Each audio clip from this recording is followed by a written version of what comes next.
Halo sahabat pembangunan, selamat datang di podcast Bapenas.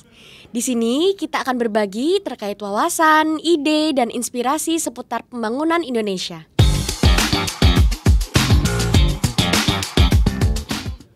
Saya Leoni Widya Anjani dan saya di sini bersama dengan Bapak Robi selaku Direktur Industri Perdagangan dan Peningkatan Investasi Kementerian PPN Bapenas. Selamat datang Bapak Robi. Terima kasih Mbak Leoni, apa kabar sahabat pembangunan? Pada kesempatan kali ini kita akan membahas sebuah isu yang hangat di dunia perdagangan internasional, yaitu tarif Trump. Oleh karenanya, tema utama kita pada hari ini adalah kebijakan tarif resiprokal Amerika Serikat dan dampaknya untuk Indonesia.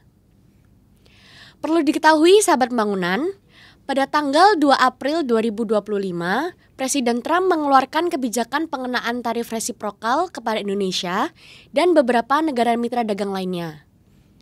Amerika Serikat mengenakan tarif untuk Indonesia sebesar 32%, namun setelah melalui proses negosiasi yang panjang dan rumit, pada tanggal 15 Juli 2025, Amerika Serikat menurunkan pengenaan tarifnya untuk Indonesia menjadi sebesar 19%. Bagaimana cara Indonesia untuk menyikapi kebijakan tarif baru ini? Apakah peluang dan dampak yang akan didapatkan Indonesia melalui kebijakan ini? Untuk lebih lanjut, kita akan berdiskusi dengan Bapak Robi. Untuk memahami lebih dalam terkait tarif Trump ini, mungkin pertama-tama apakah bisa dijelaskan Pak, apa itu tarif Trump dan bagaimana kebijakan ini dimulai hingga proses negosiasi yang dilakukan oleh Indonesia?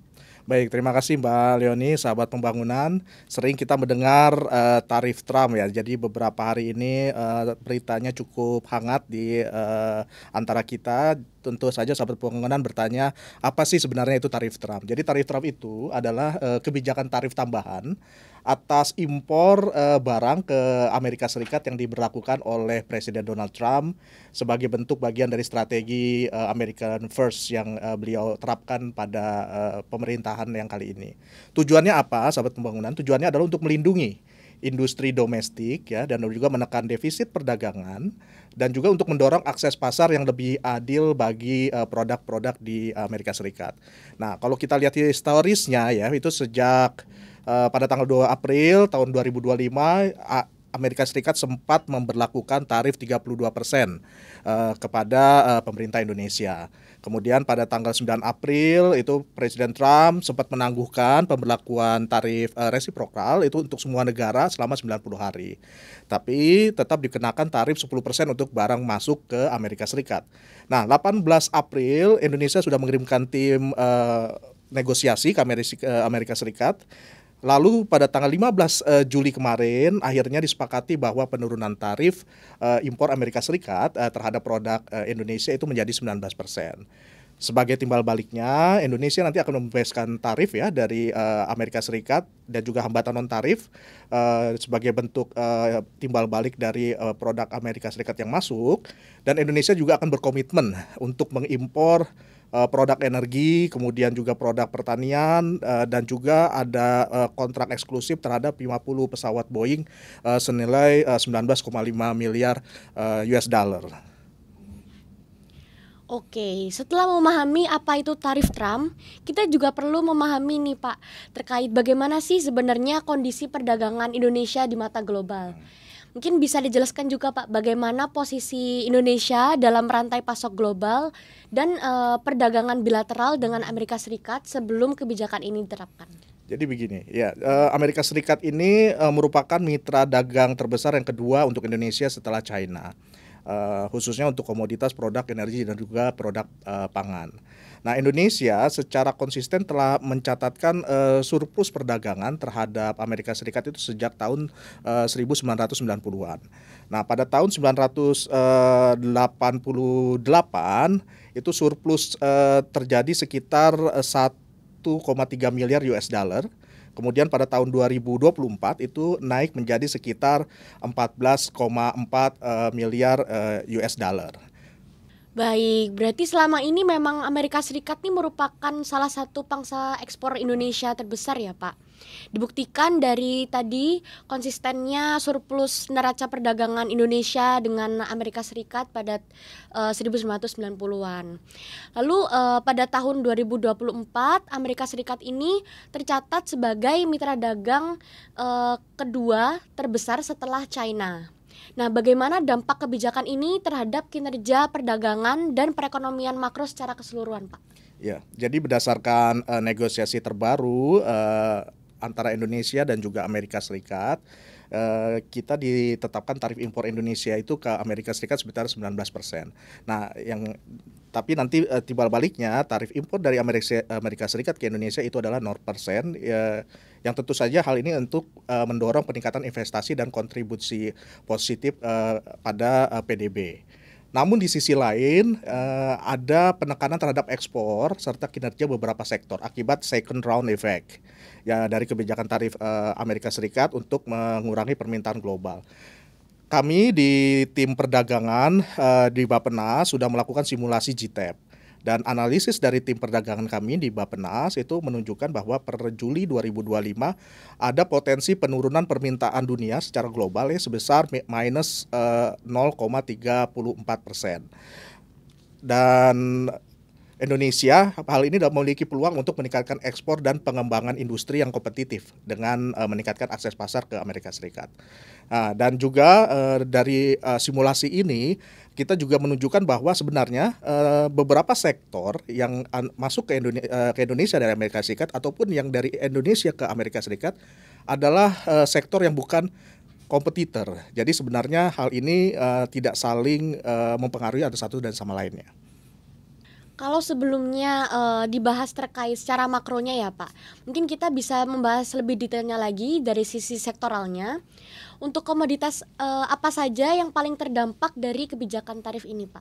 Jadi dari adanya pemberlakuan tarif tersebut ada beberapa hal yang mengalami penekanan dari sisi kinerja ekspor. Beberapa sektor utamanya antara lain adalah rubber and plastic product. Kemudian ada wood products, kemudian ada textile.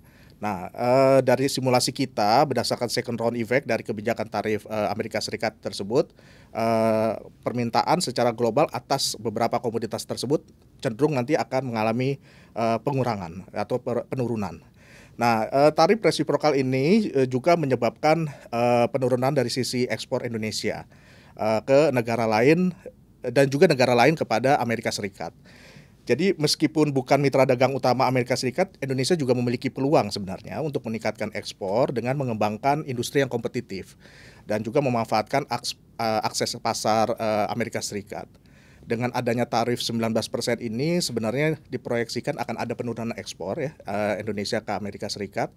Kalau dari simulasi kami itu proyeksi sekitar 10,03 miliar US dollar. Yang tadi produk utamanya berupa peralatan listrik, kemudian juga karet dan juga furniture.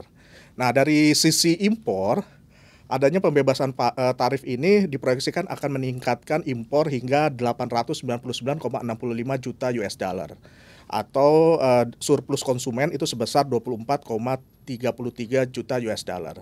Nah, adanya pemberlakuan tarif 0% dari Amerika Serikat ke Indonesia itu berpotensi untuk meningkatkan impor Indonesia. Di antaranya adalah produk jagung dengan nomor HS itu 100.590. Nah, yang permintaannya juga tinggi sebenarnya untuk kebutuhan pangan dan industri. Produk Indonesia dan Amerika Serikat umumnya bersifat komplementer, bukan substitusi ya. Jadi sehingga tidak ada persaingan langsung antara produk tersebut di pasar domestik. Produk Amerika Serikat seperti jagung misalnya itu memiliki daya saing yang tinggi di pasar global dan juga pasar domestik. Sehingga kebijakan ini perlu diimbangi dengan langkah-langkah perlindungan dan pengembangan produk di dalam negeri agar tidak terjadi ketergantungan antara satu dan sama lainnya. Baik, selain kesepakatan terkait tarif tadi Pak, tadi juga sempat disinggung terkait hasil negosiasi antara Presiden Pak Prabowo dan Presiden Trump menghasilkan beberapa kesepakatan. Nah, dari hasil perundingan yang telah disepakati, kesepakatannya yaitu Indonesia melakukan impor energi hingga pesawat Boeing tadi. Apakah kebijakan ini menguntungkan bagi Indonesia dan seberapa besar dampaknya, Pak, bagi Ya, Indonesia? jadi seperti sahabat pembangunan ketahui bahwa Indonesia ada komitmen untuk membeli produk Amerika, termasuk produk energi sebesar 15 miliar US dollar. Kemudian ada produk pertanian, antara lain jagung, gandum dan sebagainya senilai 4,5 miliar US dollar. Dan ada kontrak eksklusif terhadap pembelian pesawat Boeing sebanyak 50 unit, itu yang dalam kontraknya disebutkan itu jenisnya sekitar Boeing 777 777. Nah, dan juga nanti ada perjanjian khusus terkait dengan rencana realokasi teknologi migas. Nah, komitmen dagang Indonesia dan Amerika Serikat ini berpotensi mendorong pertumbuhan ekonomi nasional. Terutama meningkatkan akses impor bahan baku pangan, kemudian energi, kemudian bahan modal dari Amerika Serikat yang menjadi input penting bagi pergerakan sektor-sektor strategis di dalam negeri. Kami di tim perdagangan di Bappenas dalam simulasi GTEP menunjukkan bahwa meskipun ekspor menurun akibat perlambatan global, investasi naik signifikan sekitar 2,13%. Dan PDB tumbuh sekitar 0,40%. Artinya apa? Artinya bahwa dampak jangka pendek terhadap ekonomi domestik cukup positif. Namun Indonesia dalam hal ini perlu mengantisipasi terhadap kemungkinan reaksi negatif dari negara mitra dagang lainnya yang selama ini memasuk produk serupa ke Indonesia, karena peningkatan impor dari Amerika Serikat itu berpotensi mengurangi permintaan terhadap produk mereka yang memicu hambatan dagang ataupun gesekan bilateral yang terjadi antar lintas negara ya. Baik, Pak. Jadi untuk tadi sudah dibahas terkait dampak untuk Indonesia. Lalu untuk peluangnya nih, Pak. Bagaimana Indonesia dapat mengambil peluang dari kesepakatan ini? Baik, jadi begini, ini adalah sebenarnya golden time buat Indonesia karena secara regional sampai saat ini podcast dibuat, Indonesia dalam posisi regional kita masih lebih diuntungkan. Terlepas dari Singapura yang 10%, tapi jika dibandingkan dengan kompetitor kita Vietnam, kita 19%, Vietnam saat ini pada posisi per hari ini adalah 20%. Even South Korea dan juga Jepang itu pada posisi 25%. Jadi apa kita harus membaca pada situasi ini bahwa kesempatan Indonesia dalam hal ini untuk melakukan ekspansi atau diversifikasi produk yang termasuk juga diversifikasi pasar itu juga peluangnya semakin besar. Indonesia sendiri itu perlu bertindak proaktif dan strategik terhadap keputusan ini, termasuk dari berbagai lini. Dengan terbukanya akses yang lebih besar terhadap produk energi, pertanian, kemudian teknologi migas dan juga pesawat, itu diharapkan Indonesia dapat memperkuat tidak hanya dari sektor konsumsi tetapi juga dari sektor produksi juga, sehingga adanya pemberlakuan 19%, hal ini juga terjadi di semua negara. Tapi bagaimana kita menyikapi hal ini dan memanfaatkan kesempatan dalam ke-19%-an kita ini untuk dimanfaatkan, karena ini adalah golden point, golden time, dan point of no return. Jika kita tidak memanfaatkan pada kesempatan ini, maka mungkin ketika di hari kemudian ada perubahan tarif di antara negara-negara di regional, maka posisi akan berubah tingkat konstelasinya. Nah, setelah kita membahas terkait kebijakan tarif Amerika Serikat kepada Indonesia secara mendalam, tentunya tarif ini juga berdampak nih bagi negara mitra lainnya. Nah, bagaimana respon negara-negara mitra dagang Amerika lainnya terhadap kebijakan ini, Pak? Jadi tarif resiprokal ini juga dirasakan hampir seluruh negara di dunia. Untuk beberapa kasus ada negara yang menghadapinya atau bereaksi secara agresif, kemudian juga ada yang tidak taking no action, dan ada beberapa yang melakukan negosiasi ulang. Sebagai contoh China ya merespon dengan retaliasi langsung. Kemudian kita contoh Uni Eropa yang mengancam juga akan melakukan tindak balasan jika negosiasi Amerika Serikat tidak membuahkan hasil. Kanada sebagai contoh juga memberlakukan balasan terhadap barang-barang Amerika Serikat. Negara yang terdekat di kita, Thailand, juga melakukan negosiasi untuk kesepakatan yang adil. Jadi setiap negara hal ini memberikan strategi tersendiri bagi setiap negara dalam menghadapi tarif resiprokal dari Amerika Serikat. Jadi hal ini mereka mempunyai strategi sendiri, dan bagaimana Indonesia bisa menyikapi ini dengan strategi sendiri. Karena tidak semua strategi itu dapat diterapkan di semua negara, masing-masing mempunyai keputusan sendiri-sendiri. Sebagai penutup perbincangan kita pada hari ini, Pak, mungkin dari sisi government sendiri, bagaimana intervensi dan strategi pemerintah Indonesia ke depannya, utamanya untuk mengantisipasi dampak kebijakan dari tarif Trump ini, Pak? Tentu saja pemerintah dalam hal ini perlu memperkuat ekosistem dalam negerinya sendiri. Bagaimana kita perlu meningkatkan diferensiasi produk dan juga penguatan daya saing. Sebagai contoh, bagaimana UMKM kita itu sangat berperan sekali dalam meningkatkan perputaran ekonomi di dalam secara domestik. Bagaimana kita bisa meningkatkan sumber daya manusia, kemudian unit usaha, meningkat industri, salah satunya adalah meningkatkan research and development-nya dalam meningkatkan daya saing dari produknya. Nah, ini menjadi salah satu hal yang penting. Terus yang kedua, ada satu lagi kabar gembira ya, di saat kita berkutat dengan tarif Trump ini, ada perjanjian free trade agreement, salah satunya yang baru kemarin Presiden umumkan terkait dengan optimalisasi kerjasama ekonomi Indonesia European Union SEPA atau EU SEPA. Nah, di sini kita dalam kondisi 0-0 di kita dan 0% di mereka untuk beberapa komoditas. Tentu saja ini sebagai a golden opportunity buat kita di saat kita ada permasalahan dengan pasar di Amerika Serikat, maka ada pasar alternatif yang perlu kita kembangkan dan sebagai pasar yang perlu kita tumbuhkan, yaitu pasar di Uni Eropa. Nah, ini nanti juga menjadi kesempatan kita untuk membangun pasar-pasar baru. Tidak hanya pasar Uni Eropa, tetapi juga kita mulai mengembangkan pasar juga ke daerah Timur Tengah, kemudian pasar Asia Timur. Nah, ini juga menjadi salah satu prioritas kita untuk mencari pasar baru sebelum kita nanti berkutat dengan tarif 19% di pasar Amerika. Yang terakhir terkait dengan pelaksanaan reformasi kebijakan di bidang perdagangan dan perbaikan iklim usaha itu juga perlu kita gaungkan ya, guna menciptakan lingkungan bisnis yang lebih kompetitif dan juga lebih adaptif. Nah, ini bagaimana peran pemerintah, kami juga di Bappenas dan juga di KL sebagai pemerintah lain juga perlu mendapat dukungan dari pelaku usaha ataupun dari pemerintah. Wah, pembahasan kita hari ini cukup padat dan menarik ya, Pak ya. Jadi kita sudah mendapat insight terkait bagaimana kebijakan tarif Trump ini berdampak langsung ke perdagangan Indonesia sekaligus dengan strategi yang disiapkan untuk menghadapinya.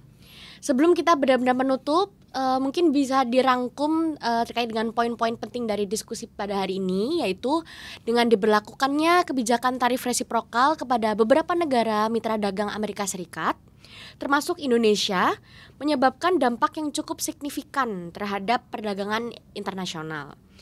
Indonesia diproyeksikan mengalami penurunan ekspor.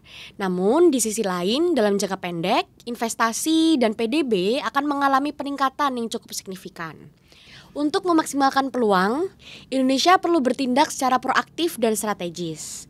Dengan terbukanya akses pasar, diharapkan Indonesia dapat memperkuat sektor produksinya. Mungkin dari Pak Robi ada pesan dan kesan dari diskusi pada hari ini, Pak. Jadi sahabat pembangunan, dengan adanya tarif resiprokal Trump 19% ini yang saat ini sedang kita dikenakan kepada Indonesia, itu bukanlah akhir dari segalanya untuk perdagangan dan investasi kita. Kami di pemerintah juga akan terus melakukan upaya secara strategik bagaimana menyikapi ini.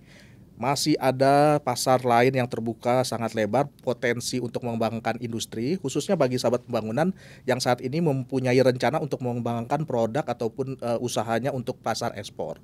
kita bisa mengakses European Union, kemudian kita bisa mengakses pasar di Timur Tengah, di Asia Timur ataupun di Australasia dan Afrika sekalipun, itu menjadi pasar yang sama-sama memberikan peluang yang besar. Tidak selalu bahwa pasar Amerika menjadi salah satu pasar utama yang harus diakses untuk produk teman-teman sobat pembangunan sekalian.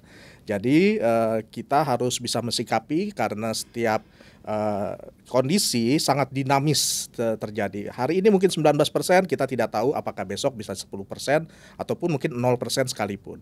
Jadi sobat pembangunan tetap mengikuti perkembangan perdagangan dunia secara global setiap hari melalui berita ataupun melalui media informasi lainnya. Siap, sangat inspiratif sekali ya Pak.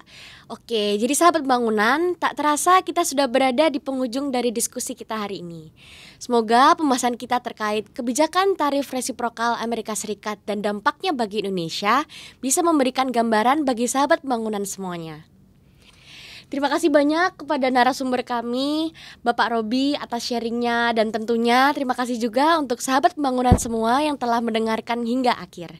Jika sahabat pembangunan memiliki pertanyaan, ide, atau masukan untuk episode selanjutnya, jangan ragu untuk menghubungi kami melalui media sosial Bappenas. Sampai jumpa di episode selanjutnya. Terima kasih, Mbak Messi.